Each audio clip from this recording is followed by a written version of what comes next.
നിങ്ങളുടെ ഫേവറേറ്റ് സീരിയലുകൾ ടിവിയിൽ വരുന്നതിന് മുൻപേ സൺ നെക്സ്റ്റ് ആപ്പിൽ കാണാം. ഇനി എല്ലാവർക്കും മുൻപേ കാണൂ. ഇപ്പോൾ തന്നെ സൺ നെക്സ്റ്റ് ആപ്പ് ഡൗൺലോഡ് ചെയ്ത് സബ്സ്ക്രൈബ് ചെയ്യൂ.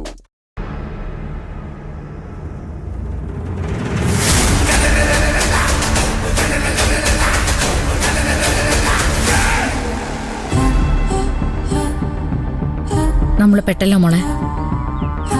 അമ്മയുടെ പെട്ടെന്നുള്ള ഈ തീരുമാനത്തിന്റെ പിന്നില് അവന് അച്ഛനെ വിട്ടുതരാൻ പറ്റില്ലെന്ന് തീർത്തങ്ങ് പറഞ്ഞേക്കണം. അങ്ങനെ പറയാൻ പറ്റില്ലേ എടുത്തേക്ക്? ഭാര്യയല്ലേ കൊണ്ടുപോകുന്നു പറയുന്നത്. പറ്റില്ലെന്ന് പറയാൻ മരുമോളായ എനിക്കെന്ത് അധികാരമുള്ളത്? നീ പറഞ്ഞ പോലെ ഒന്നും നടക്കാൻ പോകുന്നില്ല. ആര് കേട്ടാലും അമ്മയ്ക്കൊപ്പം നിൽക്കും. അപ്പൊ ഇനി നമ്മൾ എന്ത് ചെയ്യും എടുത്തേ? അത് മാത്രല്ല, പകല് മുഴുവൻ നീ ഇവിടെ തനിച്ചായിരിക്കും എന്നവൻ പറഞ്ഞത് കേട്ടില്ലേ? അതിലൊരു ദുസൂചനയുണ്ട്. അവൻ വന്നെന്നെ ഉപദ്രവിച്ചാലോ? ഞാനതിന് ഒരു ജോലിക്ക് പോയ പോരെ എടുത്തേ. മതി, പക്ഷെ അത് പെട്ടെന്നൊക്കെ കിട്ടണ്ടേ? ജോലി കിട്ടല് നീണ്ടുപോയാൽ എന്ത് ചെയ്യും? അപ്പൊ പിന്നെ ഏട്ടത്തെ എന്താ തീരുമാനിക്കാൻ പോകുന്നത്? തോറ്റു കൊടുക്കണം, അല്ലാതെ വേറെ മാർഗമില്ല. നല്ലൊരു അവസരമായിരുന്നു. ഇത് ഉപയോഗിക്കാൻ പറ്റിയിരുന്നെങ്കിലേ അവൻ എന്ന ശല്യം ഇതോടെ അവസാനിച്ചേനെ. എന്ത് ചെയ്യാനാ? വേറെ നിവൃത്തിയില്ല. എന്തായി ആലോചന? ഞാൻ അകത്തോ പുറത്തോ? പുറത്താണെങ്കില് അച്ഛൻ ഇവിടുന്ന് പോവും. അകത്താണെങ്കില് ഇപ്പൊ പോകുന്ന പോലെ പോവും. എന്തു പറയുന്നു? ഞാൻ നിൽക്കണോ പോണോ? നേടിയെന്നൊന്നും നീ അഹങ്കരിക്കണ്ട. നീ ഇവിടെ താമസിച്ചാലും ഞാൻ നിന്നെ ശത്രുവായിട്ട് തന്നെ കാണും. അപ്പോ എന്നെ ഇവിടുന്ന് വിടുന്നില്ല. നല്ലത്, ഗുഡ് ഡിസിഷൻ. പിന്നെ ശത്രുതയുടെ കാര്യം, അല്ലെങ്കിലും എന്നും നിങ്ങൾ എന്നെ ശത്രുവായിട്ടനല്ല കണ്ടിരിക്കുന്നത്. അതുകൊണ്ട് അതിനൊരു പാഞ്ചില്ല, പുതുമയും. നമുക്ക് ഇനിയും നമ്മുടെ എലിയും പൂച്ചയും കളി ഇതിനകത്ത് വെച്ച് തന്നെ തുടരാം. എലി നീ, പൂച്ച ഞാൻ. അതൊക്കെ പണ്ട്. ഇപ്പൊ അങ്ങനെയല്ല. പൂച്ച ഞാൻ, എലി നീ. ഡൺ.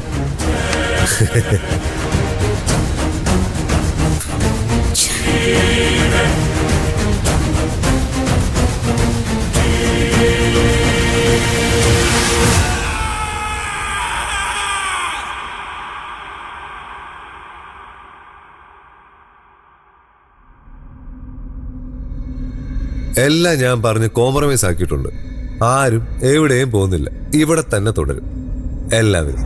മോനും ഞാനും. എന്നാ പിന്നെ അത് നേരത്തെ ചെയ്താ പോരായിരുന്നോ? എന്തിനായിരുന്നു ഈ പുറത്താക്കൽ നാടകം? അതൊക്കെ അവരുടെ ഒരു അളവായിരുന്നില്ലേ? ഇറക്കി നോക്കിയതാ, നടന്നില്ല. അമ്മ ഇതെല്ലാം കൊണ്ട് അകത്ത് നോക്ക്. ചെല്ലേ.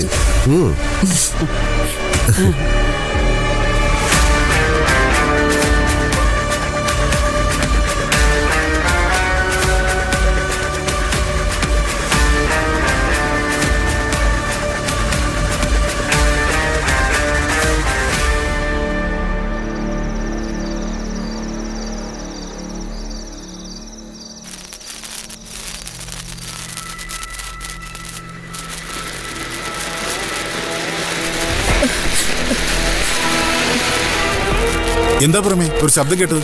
ആരും പടക്കം പൊട്ടിക്കുന്ന ശബ്ദമാണല്ലോ. വാ പോയി നോക്കാം.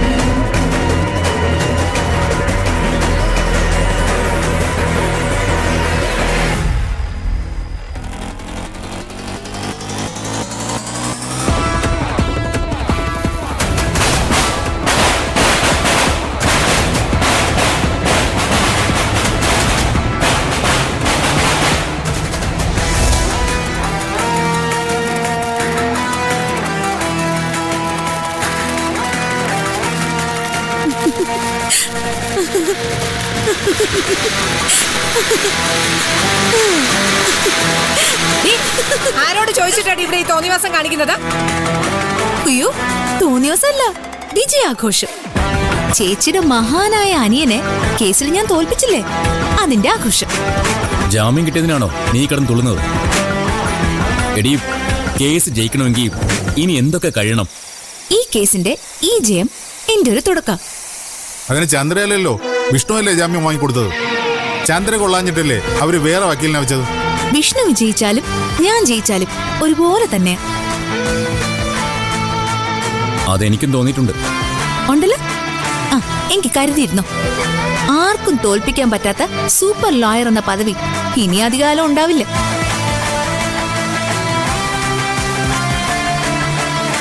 വൈകാതെ എന്റെ കീഴിൽ പ്രാക്ടീസ് ചെയ്യേണ്ടി വരും സിദ്ധോട്ടൻ. ഇതിനൊന്നും ഞാൻ മറുപടി പറയാൻ നിൽക്കുന്നില്ല. നീ മറുപടി അർഹിക്കുന്നുമില്ല. ഇവിടെ മുഴുവൻ വൃത്തിയേടാക്കി. മര്യാദയ്ക്ക് ഇവിടെ എല്ലാം തൂത്ത് വൃത്തിയാക്കിയിട്ടാണ് കേട്ടടി. എന്റെ ചേച്ചി, പടക്കം കത്തിച്ചത് ഇവിടെയാണെങ്കിലും പൊട്ടിയതേ ചിലരുടെയൊക്കെ നെഞ്ചിനകത്ത. ആ, മുറ്റൊക്കെ ഞാൻ തൂത്ത് വൃത്തിയാക്കാം, മനസ്സ് വൃത്തിയാക്കാൻ പറ്റില്ലല്ലോ. അതിന് അവർ തന്നെ വിചാരിക്കേണ്ടി വരും. മതിയടി അഹങ്കരിച്ചത്.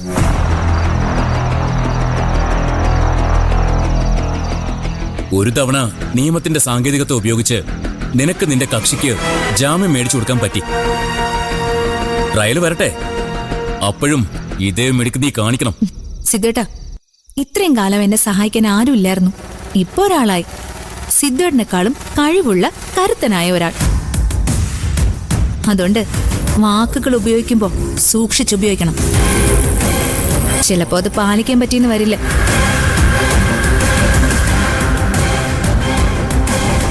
അച്ഛനൊന്ന് വരാവോ, എനിക്കൊരു കാര്യം പറയാനുണ്ട്.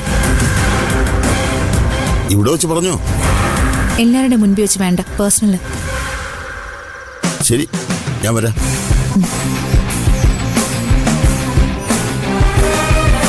ഞാനും കൂടെ പോവാം. അവളെ വിശ്വസിക്കാൻ പറ്റില്ല. എന്ത് ചെയ്യാൻ മടിയില്ലാത്തവളാ. നോക്കട്ടെ.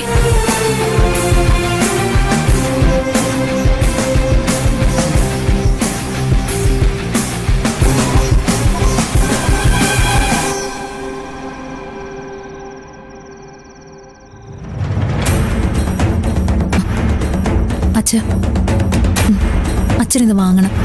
എന്താ ഇത്? എനിക്ക് ആദ്യമായിട്ട് കിട്ടിയ ഫീസ്. ഇതെന്തിനാ എനിക്കിരുന്നത്? അയ്യോ, വാങ്ങല്ലേ അച്ഛാ. ഇവിടെ കൈനങ്ങണ വാങ്ങിയല്ലേ ശാപം കിട്ടും.